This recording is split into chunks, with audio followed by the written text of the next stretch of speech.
శ్రీ గురుభ్యో నమః. శ్రీ మహాగణపతే నమః. శుక్ర సంచారం ధనస్సు రాశిలో ఎటువంటి ప్రభావం చూపించబోతుంది, అసలు శుక్రుడు ఎటువంటి గ్రహం అనేది మనం చూద్దాం. శుక్రుడు జ్యోతిష్యరీత్యా ఒక ఉన్నతమైనటువంటి స్థానాన్ని ఇవ్వగలిగినటువంటి గ్రహం అన్నమాట. అంటే ఎవరైతే ఫిల్మ్ యాక్ట్రెస్లో కానీ లేకుండా ఉంటే ఫిల్మ్ యాక్ట్రెస్గా ఉండే రాజకీయ రంగంలోకి ప్రవేశించినటువంటి వారి మీద కూడా ఈ యొక్క శుక్ర గ్రహ ప్రభావం అనేది ఉంటుందన్నమాట. వారి జాతకరీత్యా కూడా ఉంటుంది. మరియు అలాగే యూట్యూబ్ ఛానల్స్ రన్ చేస్తున్నటువంటి వారు, అలాగే ఎవరైతే జీవితంలో ఉన్నతమైనటువంటి స్థితికి చేరినటువంటి వారికి మీద కూడా శుక్రగ్రహ ప్రభావం అనేది ఉంటుంది. వైవాహిక జీవితంలో ఎక్కువగా ఇన్ఫ్లుయెన్స్ చేయగలిగినటువంటి ఒక ప్లానెట్గా చెప్పచ్చు అన్నమాట. అంటే శుక్రుడు మంచి స్థానంలో ఉన్నప్పుడు వైవాహిక జీవితంలో ప్రశాంతమైన జీవితం అనేది కూడా ఉంటుంది. వైవాహిక జీవితంలో అరంబరకలు లేనటువంటి జీవితం అనేది ఉంటుందన్నమాట.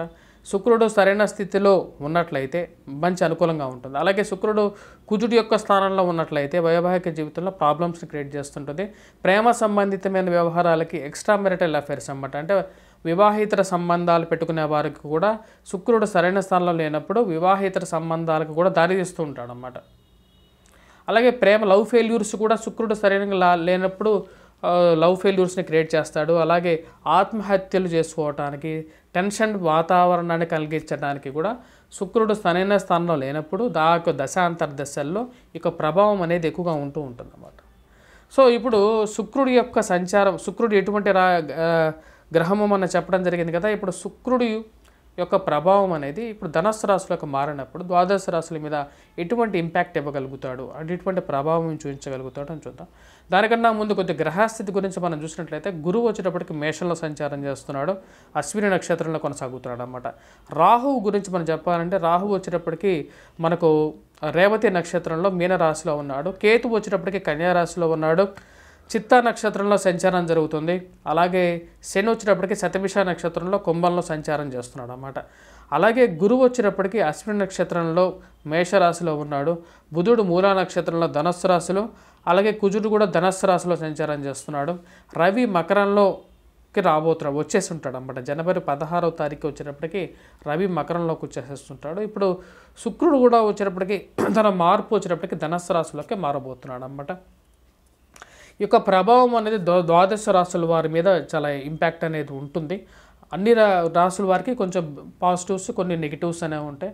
కాకపోతే మనం గోచార రీత్యా మనం గమనించినట్లయితే శుక్రుడికి వేదస్థానాలు అనేవి కూడా ఉన్నాయన్నమాట. 1, 3, 5, 7, 8, 9, 10 ఇవి వేదస్థానాలుగా కూడా చెప్పడం జరుగుతుంటుంది అన్నమాట. ఈ యొక్క స్థానాల్లో శుక్ర లగ్నాతుగా ఎక్కడైనా సరే వేరే గ్రహం ఉన్నట్లయితే సరైనటువంటి ఫలితాన్ని కూడా ఇవ్వడం అనేది జరగదు. నా యొక్క వీడియోస్లో పాజిటివ్స్, నెగిటివ్స్ అనేది ఓపెన్గా చెప్పడం జరుగుతుంది. ఎందుకంటే ఇవన్నీ మీకు ఉపయోగపడటం కోసం చెప్పడం జరుగుతుంది, వ్యూస్ పరంగా కూడా కాదు. ఎందుకంటే వ్యూస్ అనేవి ప్రామాణికం కాదన్నమాట. ఇప్పుడు మీకు నచ్చకపోయినా కొంచెం జాగ్రత్తగా ఉంటారు. అది మంచిది కాకపోతే మంచిది కాదు అని చెప్పడం జరుగుతుంది. మంచిది అయితే మంచిదిగానే చెప్తాను. కుంభరాశి వారికి ఎలా ఉండబోతుందని చూద్దాం. కుంభరాశి వారికి వచ్చేటప్పటికి మనం చూసినట్లయితే మిశ్రమమైనటువంటి ఫలితాలే గోచరిస్తున్నాయి. లాభస్థానంలోకి వచ్చినటువంటి శుక్రుడు యోగకారకుడే, కాకపోతే కుజుడితో కలిసినటువంటి శుక్రుడు అంత యోగాన్ని ఇవ్వడం అన్నమాట. ఫిబ్రవరి 5వ తారీఖు తర్వాత కొంచెం అనుకూలమైనటువంటి ఫలితాలు కూడా వీరు పొందగలుగుతారు. జన్మరాశిలో సంచారం చేస్తున్నటువంటి శని వీరికి వచ్చేటప్పటికి శుక్రుడు యోగాన్ని ఇవ్వట్లేదు. అంటే ఈ రాశి వారికి వచ్చేటప్పటికి విదేశాన ప్రయత్న సంబంధితమైన విషయాలు అనుకూలిస్తాయి. కానీ ప్రయాణంలో ఎలా ఉంటుందంటే అధికమైనటువంటి శ్రమ అనేది, ఏదో ఒక అడ్డంకి అనేది వీరికి కలుగుతూ ఉంటుందన్నమాట. అంటే మొత్తం ప్లాన్ చేసుకున్న తర్వాత కూడా వీరు వెళ్ళలేనటువంటి పరిస్థితి. జన్మరాశిలో ఉన్నటువంటి శని వీరికి ఎక్కువగా అడ్డంకిని సృష్టిస్తూ ఉంటాడన్నమాట. ఈ రాశి వారికి శుక్రుడు ఎప్పుడైతే ఈ రాశి వారికి వచ్చేటప్పటికి లాభస్థానంలో ఫిబ్రవరి 5 వరకు కుజుడితో కలిసి ఉన్నప్పుడు అంత అనుకూలమైనటువంటి ఫలితాన్ని ఇవ్వడు. ఫిబ్రవరి 5వ తారీఖు తర్వాత కుజుడు ఎప్పుడైతే మకర రాశిలోకి సంచారం చేస్తాడో అప్పుడు కొంచెం అనుకూలతను ఇవ్వగలుగుతాడు. కొత్తగా ఆడ స్నేహితులు ఎక్కువగా వీరికి జీవితంలోకి రావటం అనేది జరుగుతుంది. పరిచయాలు ఏర్పడడం అనేది జరుగుతుంది. వారితో కొంచెం అనుకూలమైనటువంటి ఫలితాన్ని కలిగించగలుగుతాడు ఫిబ్రవరి 5వ తారీఖు తర్వాత.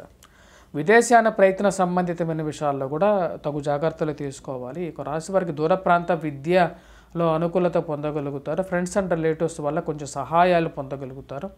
ఫిబ్రవరి 12వ తారీఖు వరకు కొంచెం అనుకూలమైనటువంటి ఫలితాలు, 5 నుంచి 18వ తారీఖు వరకు కొంచెం అనుకూలమైనటువంటి ఫలితాలు పొందగలుగుతారు. 18 నుండి యాక్చువల్గా శుక్రుడు యొక్క గ్రహ సంచారం అనేది స్టార్ట్ అవుతుంది. మొత్తం పీరియడ్లో వచ్చేటప్పటికి కుజుడితో ఎక్కువ భాగం శుక్రుడు కలిసి ఉన్నందువలన కొద్దిగా మిశ్రమమైనటువంటి ఫలితాలే గోచరిస్తున్నాయి అన్నమాట. ఈ యొక్క రాశి వారికి మనం చూసినట్లయితే, ఈ యొక్క కుంభరాశి వారికి మనం ముఖ్యంగా చూసినట్లయితే పంచమాధిపతి మరియు అలాగే రాజ్యాధిపతి అయినటువంటి శుక్రుడు లాభస్థానంలోకి రావటం అనేది చాలా యోగకారకమే. కాకపోతే కుజుడితో కలిసి ఉన్నందువల్ల అంత యోగాన్ని ఇవ్వడం అన్నమాట. ఉద్యోగ ప్రయత్న సంబంధితమైన విషయాల్లో కొంచెం అనుకూలించే విధంగా ఉంటుంది. భాగ్యాధిపతి కాబట్టి కొంచెం అనుకూలమైనటువంటి ఫలితాలు ఇవ్వగలుగుతాడు అన్నమాట. అంటే ఉద్యోగ ప్రయత్న సంబంధితమైన విషయాల్లో పాజిటివ్నెస్ అనేది క్రియేట్ చేయగలుగుతాడు. ఫిబ్రవరి 5 తర్వాతే కొంచెం బెటర్మెంట్ ఇవ్వగలుగుతాడు. ముందు మటుకు కొంచెం కష్ట సాధ్యమైనట్టుగానే ఉంటుంది. విద్యార్థులు వచ్చినప్పుడు కొంచెం కాన్సన్ట్రేట్ చేసి చదవాలి.